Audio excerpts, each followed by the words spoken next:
Hey everybody, it's Lon.TV. I don't know if you've been following the Redbox bankruptcy story, but it's getting kind of interesting. There are 24,000 Redbox machines that are now sitting dormant across the United States, most of them still filled with movies. And although the parent company of Redbox owes hundreds of millions of dollars to creditors, it will cost more to remove these machines and movies than it would to scrap it or sell the movies outright. So what does that mean for the future of physical media? Well, we've got some bad news and some hope. Let's get to it. Now, this week's wrap-up is being brought to you by all of you. That includes everyone who watches this channel on a regular basis, along with those of you who have subscribed.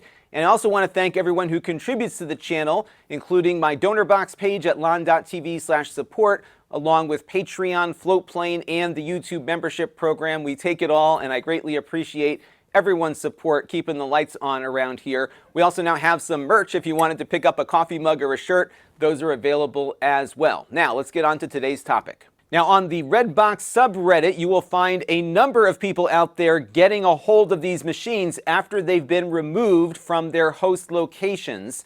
Many are being taken out. Most of the time, the people removing them are local scrapyard people, so you may want to try to get in touch with one of them and make them a better offer on the machine, and they'll just bring it right to your house. These things are very heavy. They're about 800 to 1,000 pounds, according to some people on Reddit here. So it's not something that you're going to be easily picking up with your car, but you might be able to make a deal with somebody and get one into your home, or perhaps start your own new Redbox business with the Redbox machines.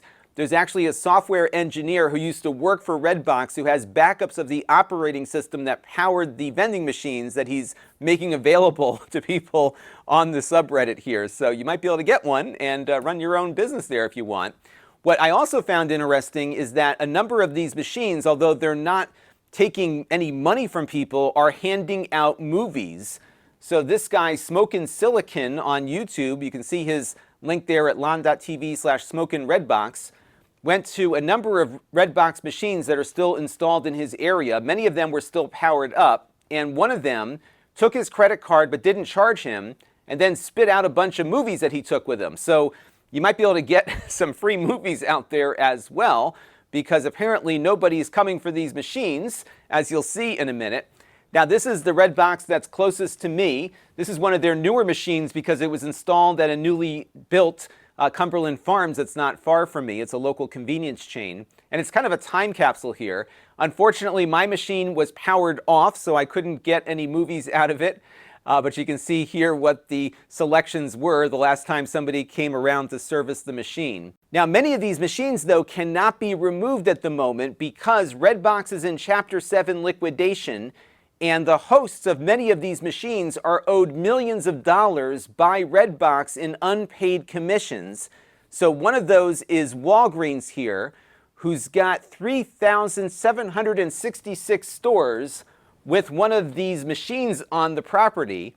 And if you've got a Walgreens near you, likely it's sitting there just rotting away, but they can't remove them because of the fact that they are owed almost $5 million in back commissions and in ongoing electrical expenses. Apparently, these machines collectively cost Walgreens $184,000 a month to keep powered on. Why they don't turn them off, I have no idea, but they are maybe leaving them on to up the amount of money they can try to claw back from Redbox during these bankruptcy proceedings.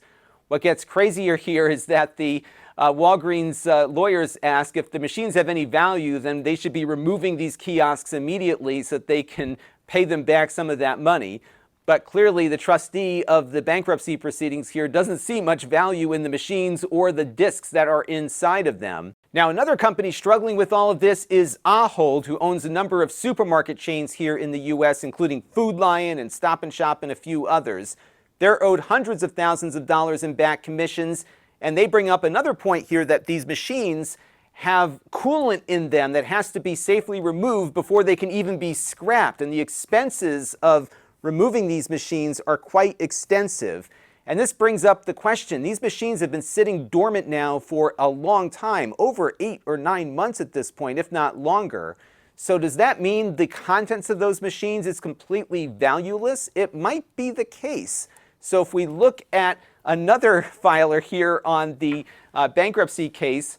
This company, Vantiva, says that they manufactured 386,000 DVDs of films and music concerts and comedy shows that were going to go into Redbox machines. And what they're saying here is that they tried selling these movies to get them out of their warehouses, but they can't find anyone willing to pay for them. So they're kind of stuck here with all of these movies. The best proposal they had was $4,000, or slightly more than 1 cent per DVD. So there you go. That's the value of your physical media, at least in the case of this bankruptcy. But I think part of the problem here is that people have just stopped buying physical discs, and the market data certainly backs that up. Let's take a look. So if we take a look at a report from the Digital Entertainment Group, we can see here on the right-hand column that physical media sales, and this is TV shows and movies, has dropped by 25% between 2022 and 2023. It's still $1.5 billion a year, but it used to be $2 billion, and in years past it was much higher. And if we take a look at what the first half of 2024 is looking like, it is still declining, going down another 22%.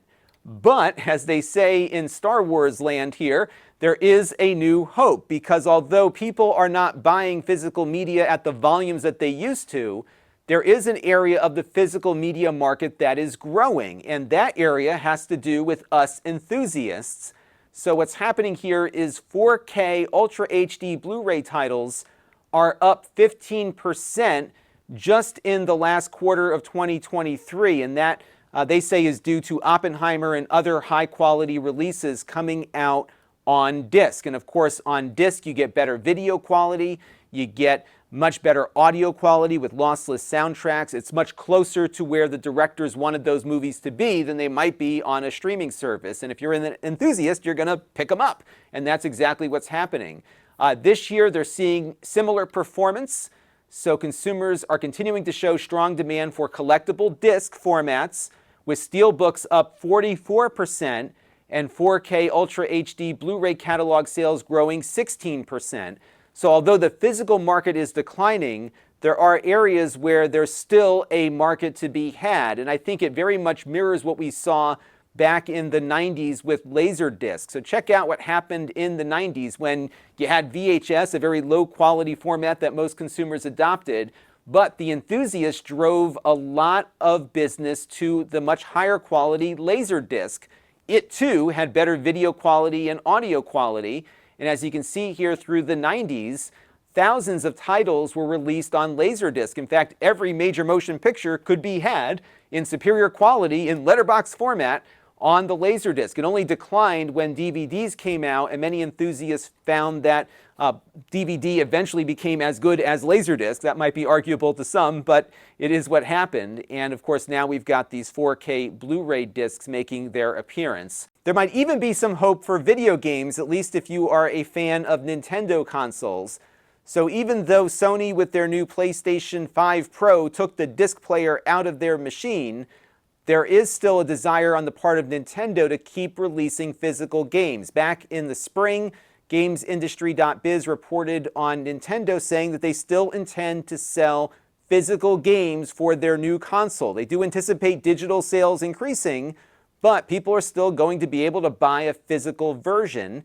And of course, Nintendo went back to cartridges with their little flash carts that they have for the Nintendo Switch. And if we take a look at the value of existing Switch games, the most top-selling game that they released on that console, Mario Kart 8, is still selling used for $34 loose, which is crazy because it's so plentiful, but the value is really held. So much so that when I buy Switch games here for my kids and for me, I always buy them physical, because once we're done with the game, we can sell it and get most of our money back, which is a much better deal than, of course, the digital releases are, which you can't sell at all. So we are entering a new era here. I think there's definitely been a consumer shift. Certainly Redbox bore the brunt of that, because there's not enough consumers out there interested in physical media to keep their business afloat. But I do think there is enough of a market for physical movie releases on 4K Blu-ray for the enthusiast crowd out there. It's not all that expensive for them to keep manufacturing those discs. The directors love being able to offer something with their vision to their fans, and there's still enough fans out there to keep it going. So physical is dying for most, but not for all. That'll do it for this one. Until next time, this is Lon.TV. Thanks for watching.